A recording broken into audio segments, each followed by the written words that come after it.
కావాల్సిన పదార్థాలు: శనగపప్పు 3/4 కప్పు, ధనియాలు 1 కప్పు, 1 కప్పు మినప్పప్పు, 1 టేబుల్ స్పూన్ జీలకర్ర, 1 టేబుల్ స్పూన్ నువ్వులు, చింతపండు పెద్ద నిమ్మకాయంత, ఎండుమిర్చి 35, మునగాకు 2 కప్పులు. ఇప్పుడు బాండీలోకి నూనె వేసి ఎండుమిరపకాయలు బాగా వేయించుకోవాలి. లో ఫ్లేమ్లో పెట్టి వేయించుకోవాలి. తర్వాత అన్నీ ఒక ప్లేట్లో తీసి పెట్టుకొని దాంట్లోనే మునగాకు కూడా వేయించుకోవాలి. ఇది కడిగి పెట్టి ముందే ఎండబెట్టుకున్న మునగాకు. ఇది బాగా స్లో ఫ్లేమ్ మీద వేయించుకొని గరగరలాడేంత వరకు వేయించుకోవాలి. అదే బాండీలో పచ్చిశనగపప్పు బాగా వేయించుకొని కొంత సుమారుగా వేగిన తర్వాత అదే ఇదిలోకి మినప్పప్పు కూడా వేసి 2 కలిపి రంగు మారిన దాకా వేయించుకోవాలి.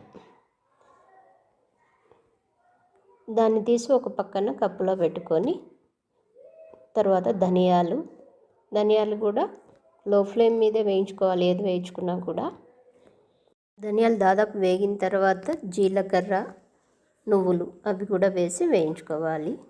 లాస్ట్లో కొంచెం పసుపు అది కూడా వేసి వేయించుకోవాలి. ఇవేవి ఎక్కువసేపు వేగే అవసరం లేదు కాబట్టి చివరిలో ధనియాలు బాగా వేగాయి అన్నప్పుడు అవి వేసి వేయించుకుంటే సరిపోతుంది.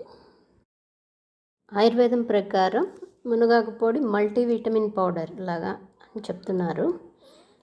ఈ పౌడర్ మనం చేసే పౌడర్ 1 స్పూన్ తీసుకుంటే రోజులో మనకు కావాల్సిన కాల్షియం, ఐరన్, ముఖ్యంగా విటమిన్ ఏ 60% ఆల్మోస్ట్ మనకు వస్తుందటండి. దీంట్లో ప్రోటీన్, విటమిన్ సి, ఫైబరు అన్నీ ఉంటాయి. ఈ పొడితో పాటు 1 స్పూన్ నెయ్యి కానీ లేదా నువ్వు నూనె కానీ కలిపి తీసుకుంటే దీంట్లో ఉండే విటమిన్స్ మన బాడీ ఈజీగా అబ్జర్వ్ చేసుకోవడంతో పాటు డైజెషన్ కూడా ఈజీగా ఉంటుంది అని ఆయుర్వేదం చెప్తుంది. అంటే ఇది ఫైబర్ రిచ్ ఇది కాబట్టి.